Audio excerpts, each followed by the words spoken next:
Ils étaient plus de 400 à rejoindre le convoi qui s'est installé devant le château de Versailles. Venus de Dijon, Agen ou Bure, de nombreux militants contre l'aéroport de Notre-Dame-des-Landes, des zadistes de toute la France ou des sympathisants sont venus pour apporter leur soutien. On est venu accompagner l'équipe qui est venue en vélo là, de Notre-Dame-des-Landes.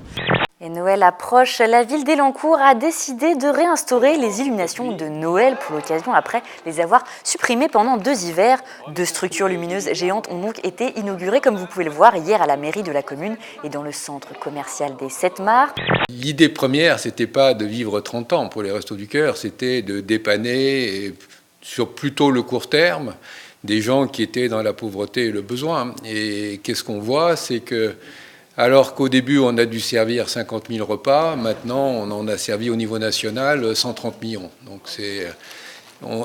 et d'une année sur l'autre, on continue. On ne voit pas ni de récession. Cette année, pas d'augmentation, pas de récession. Toujours les mêmes qui viennent nous voir.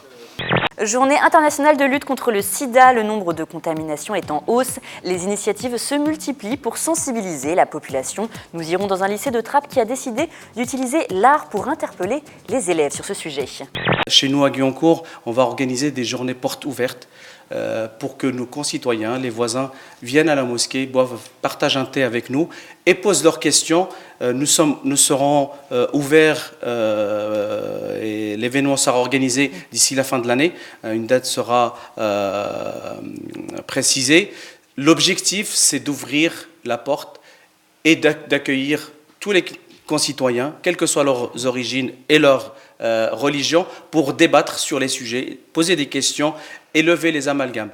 Nous constatons cette augmentation dans les villes, puisque sur le mois de novembre, comparé au mois d'octobre, nous avons 3 fois plus de contacts dans nos centres de recrutement.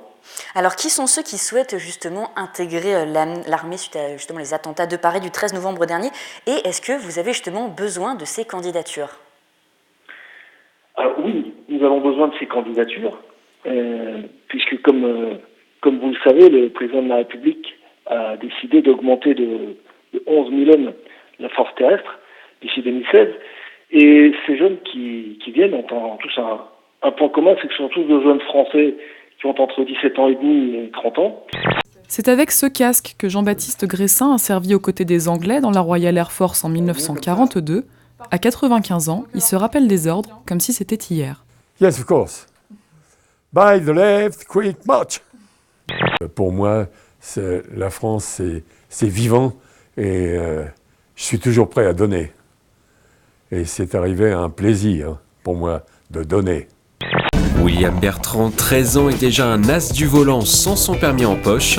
Ce jeune sportif né au Chesnay fait aujourd'hui partie des 3 meilleurs jeunes pilotes de kart de l'Hexagone dans la catégorie cadet, un sport qu'il a démarré en 2011 au Racing Kart de Corneille. C'est mon père, un jour, on est allé faire un tour en location et j'ai beaucoup aimé ça et donc depuis, on est allé plus loin et on a vu la compétition. Allez, ça marche, s'il vous plaît, 3 couverts table A, il y aura 3 jours à suivre 3 filets de bœuf saignant et en dessert un baba, un ananas, une tatin, s'il vous plaît. C'est un concours qui se divise en 3 parties. Il y a d'abord une partie sur la qualification régionale.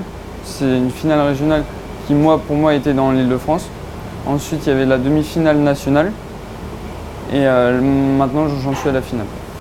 La grande finale se jouera ce lundi 7 décembre où les 10 meilleurs apprentis de France s'affronteront dans une épreuve de 4h30.